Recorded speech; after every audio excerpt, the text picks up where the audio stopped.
Merhabalar, ben Operatör Doktor Çağdaş Orman. Plastik rekonstrüktif ve estetik cerrahi uzmanıyım. Plastik rekonstrüktif ve estetik cerrahi birçok alanda hastalara hizmet vermektedir.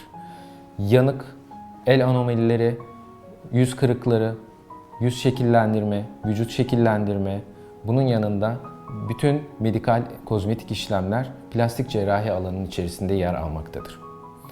Bunlara ek olarak da son zamanlarda hastalarımızın çok fazla istediği saç tedavisi yöntemleridir.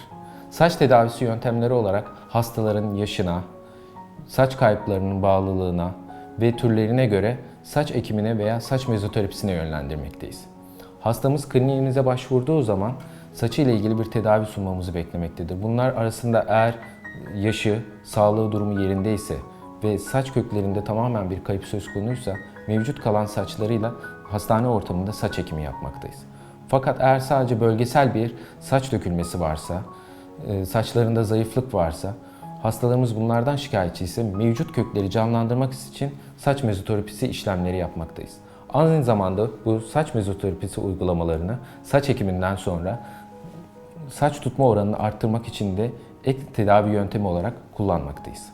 Saç dökülmesi veya kellik şikayetiyle plastik cerrahine başvuran hastaya saç ekimi, PRP, saç mezoterapisi, saç pigmentasyonu veya güçlendirilmiş kök hücre terapisi gibi uygulamalar önermekteyiz. Bu tedavilerin veya uygulamaların hepsi bir hasta grubuna uygulanmamaktadır. Önemli olan husus burada hangi hastaya hangi protokolün seçildiğidir. Plastik cerrahi olarak saç mezoterapisi yaptığımız hastalarda maksimum sonuç almaya özen gösteriyoruz. Bunun için Dermahil markasının saç mezoterapi ürünleri elimizi güçlendirmektedir.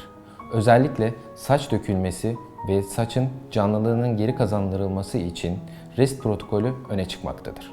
Dermahil saç ürünleri arasında en dikkat çekici olanı Stem Serum HL mezoterapi solüsyonudur.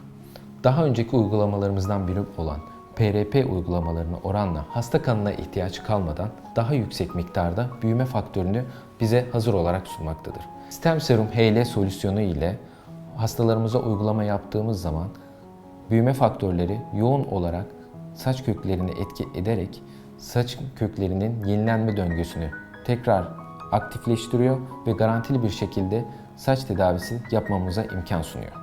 Büyüme faktörlerinin yanı sıra biyomimetik peptitler, biyotin, mineraller ve antioksidanlarca zengin Dermahil saç mezoterapisi ürünleri hem erkek tipi hem de kadın tipi saç dökülmesine karşı etkin tedavi sunmaktadır.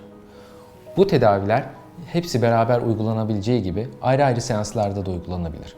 Burada önemli olan hastanın ihtiyacına göre doğru protokolü belirlemektir. Eğer hastanın saç dökülmesi fazla ise ve saçın canlılığının tam sağlanmasını istiyorsak kombine bir tedaviyi öneriyoruz.